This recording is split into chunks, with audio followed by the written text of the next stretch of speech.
लाइका रूशा का तो almost makeup भी हो गया था और मेरा ड्रेस ही डिसाइड नहीं हुआ। आज मुझे समझ आती है कि हमारी अम्मियाँ फंक्शन पर लेट क्यों तैयार होती थी। अर्जेंट फेशियल किया इस कॉफ़ी स्क्रब के साथ, इतना ग्लो आया फेस पर। फिर कंसीलर लगा के इन्हीं की नेचुरल और आइवरी बीबी क्रीम जो है ना, वो मैंने फेस पर अच्छे से अप्लाई कर ली, क्योंकि दिन के टाइम अम्मी के घर पे थी कुरान खानी, नए घर की खुशी में। और मेरे कोड से यार डिस्काउंट ज़रूर लेना, और वैसे भी सेल लगी हुई है। इतना अच्छा आपके फेस पर ग्लो आता है ना। अच्छा, फिर मलाइका ने कॉफ़ी स्क्रब के साथ ही हाथों की अच्छे से एक्सफोलिएशन कर ली। आप कर लो कि बहुत अच्छा मैनी पैडी हो जाता है। परफ्यूम मेरे निकालने की देर होती है कि रुशा को होता है कि बस मैंने आपका ही परफ्यूम लगाना है। बालों को सेट किया। और ये लड़के जो है ना, मैं कहती हूँ इतने सुस्त होते हैं तैयारी के मामले में। एक हमजा ने परफ्यूम लगाना था, उससे वो नहीं लगाया गया। और हम खवातीन ने ज्वेलरी, मेकअप, ज्वेलरी और सब कुछ जो मैचिंग है वो कर ली। अम्मी के घर पहुंचे, कुरान पाक पढ़ा।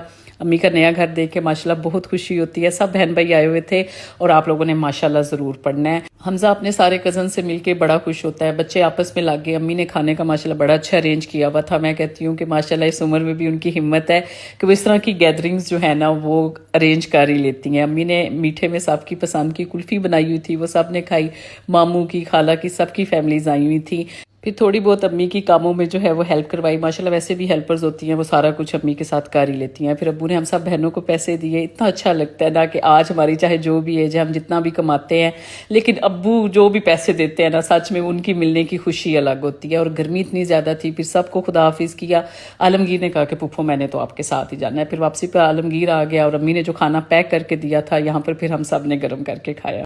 मेरी खुशी तो अपनी जगह थी क्योंकि अम्मी के घर में कुरान खानी थी, हमने वहाँ जाना था। लेकिन शुक्र है कि बच्चों का भी आसानी से टाइम निकल आया, क्योंकि अब्बू ने सभी बहन भाइयों से पहले पूछ लिया था कि कौन से दिन आराम से सब आ सकते हैं। तो सबने कहा संडे को सुबह 11 बजे का टाइम था और 11:20 पे तकरीबन हम लोग वहाँ पहुंच गए थे। नासिर साहब ने बड़ी सख्ती से कहा कि जल्दी निकलना है, नहीं तो लेट हो जाते हैं। और अल्लाह का शुक्र है टाइम पे वहाँ पे पहुंचे। और हर फैमिली का अपना एक तरीका होता है खुशियों को सेलिब्रेट करने का। और हमारी फैमिली में जब कोई नए घर में शिफ्ट होता है तो सामान रखने से पहले भी कुरान खानी, दुआएं वो तो होती ही हैं, लेकिन फिर पूरी फैमिली को भी बुला के मतलब दुआ भी की जाती है और खाना वगैरह भी दिया जाता है। आप लोग मुझे कमेंट बॉक्स में जरूर बताइएगा। जब मैं आई तो आगे मेरी खाला और जो मेरी ममानी है, यानी मेरी अम्मी की नंद और छोटी सिस्टर जो सिटी में है, वो ऑलरेडी आई हुई थी। फिर नासरा भी आ गई और ये मेरी अम्मी के पुराने घर की नेबर है, मतलब फ्रेंड, वो आई। और अम्मी ने मतलब अपने क्लोज सबको बुलाया हुआ था जो आसानी से आ सके, क्योंकि गर्मी बहुत ज्यादा है। तो ये भी था कि बहुत ज्यादा गेस्ट आ गए तो बिठाना करना भी मुश्किल हो जाएगा। फिर कुरान पाक पढ़ा, दुआ की, अल्लाह पाक लंबी जिंदगी करे मेरी अम्मी अब्बू को, रहना खुशियों के साथ और सेहत के साथ नसीब करे। आप लोग भी जरूर कमेंट बॉक्स में दुआ कीजिएगा। खाना भी बहुत अच्छा था, हर चीज ही बहुत अच्छी थी और बहुत अच्छे से अम्मी ने मैनेज किया हुआ था। अम्मी उठ के काम करती थी, हम भी लगे हुए थे, लेकिन मुझे अच्छा लगता है कि अल्लाह उनको सेहत दे, वो उठ के खुद करें। इस एज में बहुत अच्छा होता है, ना कि उनको बिठाएं। और डॉक्टर ने भी कहा कि वो जितना ज्यादा चलेंगी उनके लिए अच्छा है। और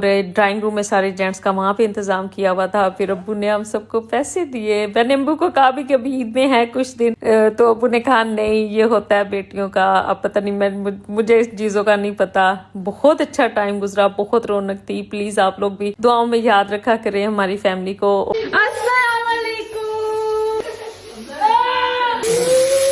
हमजा के बिहाइंड द सीन हो रहे हैं। मेरे ग्रैंड पेरेंट्स ने नया घर बनाया, मैं बहुत ज्यादा एक्साइटेड थी। इस दिन मैंने उनके घर फर्स्ट टाइम जाना था और ये तकरीबन 3 हफ्ते पहले का व्लॉग है। हम लोग बहुत फारिग थे, इसलिए हमने पहले पंजा लड़ाया, फिर हम लोग बस जल्दी जल्दी निकले। मेरी गोद में मामा ने ये मीठा रख दिया था और मुझे इतना डर लग रहा था कि किसी भी टाइम कोई जंप आएगा और ये मेरी गोद में गिर जाएगा। मामा और रूशा एक दूसरे को पता नहीं क्यों एज यूजुअल बस तंग कर रहे थे। मामा ज्यादा तंग करती है रूशा को, ये तो मुझे पता चल गया। एथनिक पर हमने पहले जाके ओवर प्राइस ड्रेसेस देखी। अम्मी अब्बू के घर पहुंच के माशाल्लाह बाहर से इतना खूबसूरत लग रहा था। अम्मी ने अपने प्यारे से घर का हमें हाउस टूर दिया। मुझे बहुत खुशी हुई कि ये बहुत रेयर बात है कि आपके ग्रैंड पेरेंट्स ना घर बनाए। अम्मी अब्बू ने अपनी फ्री विल का इतना अच्छा यूज किया हुआ था और अपनी कंफर्ट के लिहाज से उन्होंने सारा घर बनाया। Generally would have died to play hide and seek in this house. कसम से अम्मी अब्बू का घर हम इसीलिए आते थे। अब हम पुलाव देखने जाएंगे। पुलाव नहीं, आई मीन किचन देखने जाएंगे अम्मी का। माशाल्लाह अम्मी, थैंक यू। अम्मी अब्बू ने मेरी बहुत अच्छी दावत की हुई थी और अम्मी ने मेरे लिए पुलाव बनाया था और मैंने अम्मी से कहा कि मुझे आपने ये सिखा कर वापस भेजना। इतनी बड़ी भूख, बहुत मजा। कोई भी हमारी फैमिली में ना अम्मी की तरह पुलाव नहीं बना सकता। मैं जब इसकी अम्मी मुझे रेसिपी सिखाएंगी ना, मैं आप लोग के लिए भी रिकॉर्ड करूंगी। ढेर सारा से मैंने पैक करवाया और हमने तकरीबन आधा घंटा अम्मी अब्बू को बाय बाय बोला। थोड़ी सी चीजें रह गई थी जो हमने देखी। घर आए तो हमजा ये पता नहीं उठ पटांग वीडियोस देख रहा था, पता नहीं आप सबके बहन भाई यही करते हैं। फिर मैंने गेमिंग की, मुझे गेमिंग करना बहुत पसंद है। आज ही हम आए हुए थे अम्मी अब्बू की तरफ। अम्मी अब्बू ने न्यू घर बनाया तो उसके लिए उन्होंने कुरान खानी प्लस दावत थी, तो सभी बहन भाई हम इकट्ठे हुए थे, साथ ही में मामू भी आए हुए थे, खाला भी आई हुई थी। बस इसी तरह से घर में तो जी आजकल मेरे पेंटर लगे हुए हैं, काम शाम चल रहा है। मीठा बहुत ज़्यादा बैलेंस था, जैसे कि ऐसे वो चीनी ऐसे कई केक होते हैं उसमें ऐसे कड़क कड़क कारी होती है, वो वाला हिसाब नहीं, बहुत ही बैलेंस मीठा था। मुझे बहुत ज़्यादा इनके ना सारी चीज़ें बहुत ज़्यादा पसंद आई। और ये ब्राउनी देखें, ये वो वट्टा नहीं बनी हुई बिल्कुल, ये देख लें इतनी सॉफ्ट है ना। पेज मैंने मेंशन कर दिया, आपने लाजमी इनके पेज पे विजिट करना है। और बस जी मैंने फिर बच्चों का चेंज किया है, इनको तैयार किया है। और घर के आजकल ये हालात है, अच्छा एक कोट जो है ऊपर सारा डिस्टेम्पर का जो है ये करवा लिया था मैंने, और पंखे शंखे भी साफ करवा लिए। ईद की देखें ऐसे तैयारी होनी चाहिए जोश के साथ। और बस बच्चों को तैयार श्यार किया। हमने को ये वाला जी खाड़ी वाला सूट पहनाया था, खुद मैंने ये नीलास का पहना हुआ है। फिर काफ साफ पूछते हैं कि भाई कौन से ब्रांड के कपड़े पहने, मैंने कहा चलें बता देते हैं।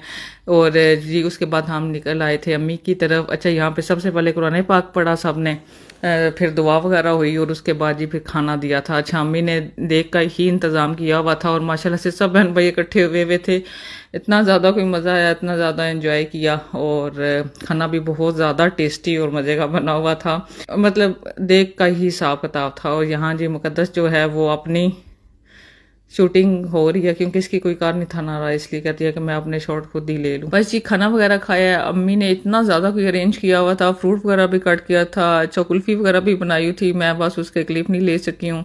और एंड पे जी एज अ गिफ्ट अबू ने सबको पैसे दिए थे। माशाल्लाह अल्लाह पाक लंबी ज़िंदगी करे, सेहत दे अम्मी अबू को, और इस घर में ढेरों खुशियाँ देखना नसीब फरमाए, आमीन।